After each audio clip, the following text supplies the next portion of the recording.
কোনদিন কায়েদ সাহেব হুজুরের উপরে এক বিন্দু কষ্ট পেয়েছে এটা আমার জীবনে জানা নেই। শুধু বলেইছে আমার শ্বশুর সেরা মানুষ। আসেন কর্মপরিধির মধ্যে, এই প্রতিষ্ঠানে আসেন, এই গ্রামে একটা মানুষ আপনি খুঁজে পাবেন না যে বলবে কায়েদ শ্রেষ্ঠ না, বলবে কায়েদ সেরা। সারসিনাতে আমি অসংখ্য আলেমদের সাথে আমি কথা বলেছি, যারা প্রবীণ ছিল। আমার মনে আছে একসময় প্রিন্সিপাল ছিল বাকেরগঞ্জের, উনি আমার বললো আমার কাছে আসলেই হুজুর একটা শ্রেষ্ঠ মানুষ, খাটো মতো একটা মানুষ ছিল। আমার বাসায় গেছিল তো তখন আমার মনে আছে সেই স্মৃতিটা। আমার পাঞ্জাবিটা একটু ফুটা ছোট ছিল, তো আপনার দাড়ি টাড়ি সব সুন্দর কিন্তু পাঞ্জাবিটা একটু ছোট, ছোট মানে সাইজে ছোট। বলে জানেন হুজুরের পাঞ্জাবি এই পর্যন্ত, হুজুরের কায়েদ সাহেব হুজুরে দেখা বললো হুজুরের পাঞ্জাবি কিন্তু এই পর্যন্ত পড়তো। এবার আসো রাজনৈতিক জীবনে, বাংলাদেশের রাজনৈতিক প্রেক্ষাপটে ভাষা আন্দোলনে কায়েদ সাহেব হুজুর জড়িত ছিল, ভাষা সৈনিক। সিলেট রেফারেন্ডামে যখন ভারত বিভাগ হবে তখন কায়েদ আন্দোলন করেছে। তাহলে কোন জায়গায় যায়নি? একটা মানুষের ইসলামী জীবন ব্যবস্থার জন্য যা যা লাগে সমস্ত কিছু অনুসরণ করার জন্য যে জ্ঞান, যে প্রজ্ঞা, যে আমল, যে আখলাক সমস্ত কায়েদের মধ্যে ছিল। আমি একটা ছোট্ট কথা বলি, আমি একটা বই পড়লাম হুজুরের, ইমামউদ্দিন নোয়াখালী রহমতুল্লাহ আলাইহি। তা আমি মনে করি হুজুরে এই জীবনটা কেন লিখলো? আশ্চর্য হয়ে যাবা, আমি বেশ কিছুদিন একটা অভিধানের মধ্যে, আমি একটা ইতিহাসের মধ্যে দেখলাম যে শহীদ আহমেদ বেলরবি রহমতুল্লাহ আলাইহি যখন বালাকোটে শহীদ হলেন, সেই সময় যারা জীবন নিয়ে ফিরে আসছিলেন তার মধ্যে ইমামউদ্দিন নোয়াখালী রহমতুল্লাহ আলাইহি ছিলেন, সুফি নূর মোহাম্মদ দিতামপুরী ছিলেন এবং চট্টগ্রামের মৌলানা আব্দুল কাদের সাহেব ছিলেন। আমি অবাক হয়ে গেলাম যে সেই কেমন করে তিনি বালাকোটে শহীদ আহমেদ বেলরবি রহমতুল্লাহ শাহাদতের সাথে কারা ছিলেন, তারা তার অন্তরের বুদ্ধে কেমন করে প্রবেশ করেছিল, আমি বিস্মিত হয়ে গেছি। তার রাজনৈতিক দর্শন, আমি এখনো মানুষ রাজনীতি করে, দলীয় রাজনীতি, আমি কিন্তু যেদিন হুজুরের কাছে শুনেছি আমি এখনো মনে করি এটাই শ্রেষ্ঠ। হুজুরি বারবার বলতেন এক শ্রেণীর মানুষ সমাজের রাহনামি করানোর জন্য থাকা দরকার, সমাজের মানুষের পথ প্রদর্শনের জন্য সঠিক যারা রাজনীতির ঊর্ধ্বে থাকবে। কেন থাকবে? কারণ রাজনীতি করলেই মানুষ দলীয় হয়, দলীয় হওয়ায় একটা পাস হয়, আর একটা মানুষ আর একটা মানুষকে দেখতে পারে না, তাদের মধ্যে লোভাতুর চেতনার জন্ম হয়, অহংকারের জন্ম হয়। এই সমস্ত বিবিধ কারণে হুজুর বলছে একটা শ্রেণীর মানুষ থাকা দরকার যারা দলীয় রাজনীতির ঊর্ধ্বে থাকবে। আমি মনের মধ্যে তারপরে যত ভেবেছি আমি দেখেছি যে চাইতে সুন্দর পথ নেই, এক শ্রেণীর মানুষ অবশ্যই থাকা লাগবে।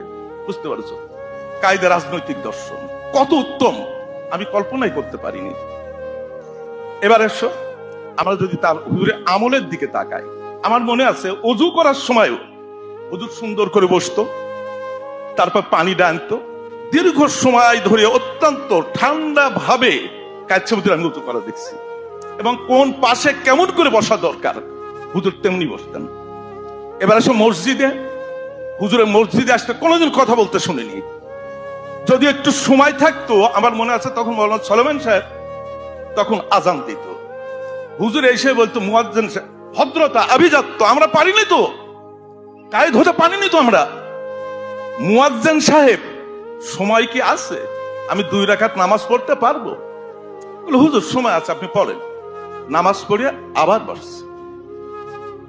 এই কায়েদ জিকিরি বসে গেছে, মনে এক সাধক, চোখের দিক, চোখ কোন দিকে আছে তা আমার বুঝার মতো ক্ষমতা না। আমি নিয়মিত তখন জিকিরি বসতাম, অল্প কিছু মানুষ, আজকে তোমরা আল্লাহ শকর এসারবদি হুজুরের নেতৃত্বে তোমরা সবাই বসো, 3-4 জন মানুষ এই জিকিরে থাকতো। কখনোই কিছু বলিনি, বসতো এমন ভাবে মনে হচ্ছে একটা সাধক, তার চোখ হাত পা সমস্ত কিছু কিসের এক ধ্যানে নিমগ্ন, তার কোনো সীমা পরিসীমা নেই।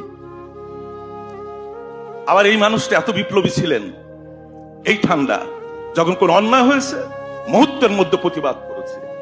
সেই সমস্ত কথা বক্তৃতায় বিভিন্ন সময় শুনেছে।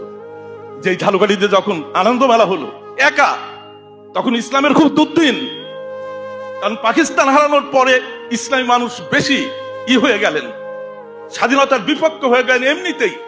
কোন কারণে রাষ্ট্র ব্যবস্থা আমরা জানি না, সে কথা নিয়ে আমি আলোচনা করব না, কিন্তু কায়েদ কিন্তু বিপ্লব করেছে। এবং সে অন্যায় প্রতিরোধ করেই ছাড়ছে। শেষ পর্যন্ত তাকে গ্রেপ্তার যিনি করতে আসবেন, তোমরা হয়তো শুনেছো, তিনি তার ধ্যানমগ্ন অবস্থা থেকে গ্রেপ্তার না করে চলে গেছে এবং শেষ পর্যন্ত বলেছেন ওনার গ্রেপ্তার করা আমাদের পক্ষে সম্ভব নয়। আমরা কায়েদের জীবন জানবো, শিশু কায়েদ জানবো, কিশোর কায়েদ জানবো, পারিবারিক কায়েদ জানবো, সহপাঠীদের সাথে কেমন আচরণ তা জানবো। অনেক বই আছে, আমার সময় খুব কম, সমস্ত কিছু। সাধক কায়েদ জানবো, তিনি কেমন ছিলেন, কি কি সাধনা করতেন, কি কি করতেন, কেমন জিকির করতেন। রাজনৈতিক দর্শন কায়েদের ছিল, এগুলো জানবো।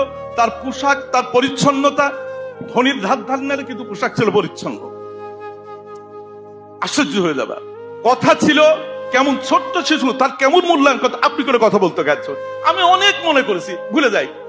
তোমাদের সাথে মনে করে আপনি করে, 2 দিন পর ভুলে যায় আবার। কাছে কিন্তু কোনোদিন ভুলিনি, কখনো না, এক বিন্দু না। সে আপনি করে, বাচ্চাদের সাথে পর্যন্ত আপনি করে কথা বলতেন।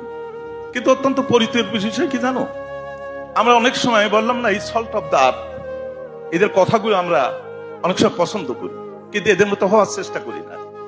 আর যখন হয় না, তখন তাদের দংশনটা এত বেশি হয়, অত্যন্ত বেশি হয়।